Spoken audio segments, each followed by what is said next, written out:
Welcome back to Jersey Matters. Longtime congressman from the 7th Congressional District is getting a primary challenger, and her name is Lindsay Brown. She's an unusual Republican candidate for many reasons, and we'll get into that in a second. First, why did you decide to do this?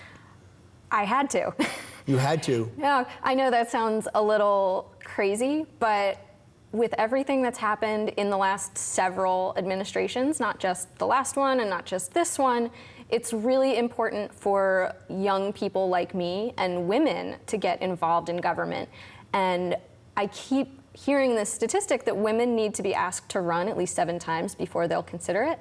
And no one's going to ask me. I'm 28, I'm a political outsider. I don't have, the local Democratic or Republican Party knocking on my door saying, you're next in line. This is it. If I want to make change, I just have to go for it. No, and I think it's great. I wish that there was more young people involved in politics. I wish there was more women candidates. That's not what I was getting at, though. What I was getting at is you have Leonard Lance, who has been in that seat for a long, long time. Okay. Now, a Democrat in a given year might be able to knock him off, but a Republican primary challenger, that's got some Don Quixote chances. You'd think. Yeah. You'd think. But if you look at the numbers from last year, he ran against Peter Jacob, who is a progressive who ran on the Democratic ticket.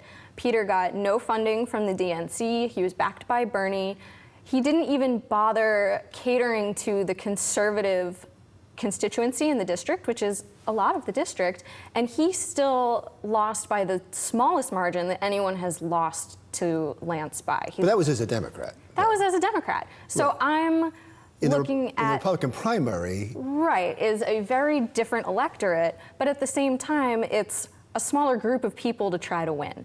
And there are a number of unaffiliated voters who can affiliate on the day of the primary as a Republican if they feel that they want to vote for me. But also I feel that progressive policies have a lot of broad appeal that... In the Republican Party? In the Republican Party. There are progressive Republicans? I thought that was an oxymoron. It's not. So, Teddy Roosevelt was a progressive Republican. Obviously, that was a long time ago. But if you look at the rise of even Donald Trump, there are a lot of progressive and populist policies that he has touted that resonate with people.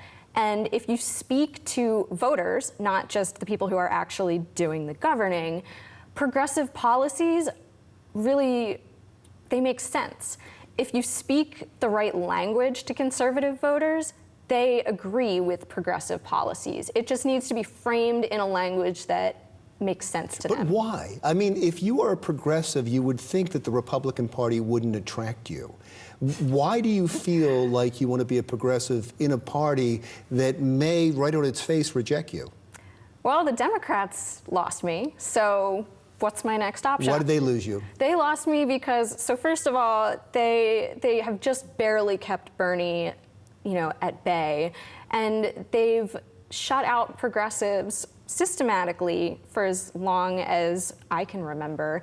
And if you remember the DNC back in July, they literally shut out the progressive wing of the party. And they're trying to bring them back in, but they're not doing a really great job. If you look at what happened in Kansas's 4th district in the special election, Thompson lost because he became associated with Nancy Pelosi. The Democratic brand is toxic to progressives.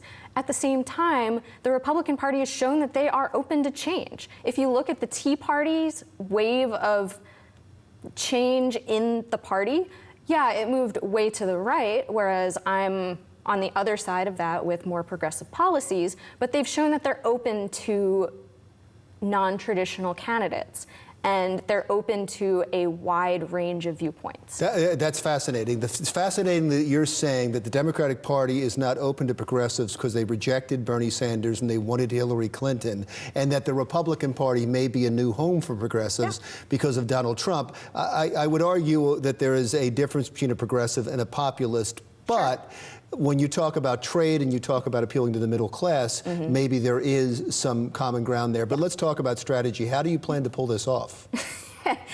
That's a really good question. I am planning to reframe progressive policies in the language that conservatives speak, because when you're a liberal and you talk about the environment, you talk about climate change, and you talk about this toxic wasteland of the future, and that just doesn't resonate for conservatives. Much of what you need to do is to get voters to not believe what they've been trained to believe. Yeah, yes, which I know sounds a little crazy, but it can be done. Are you trying to change the party? Yes, absolutely. Good luck to you. Thank you. Thank you so much. Yeah. Lindsay Brown, candidate for the U.S. House from New Jersey's 7th District. She's running in the primary against Leonard Lance. We're coming right back.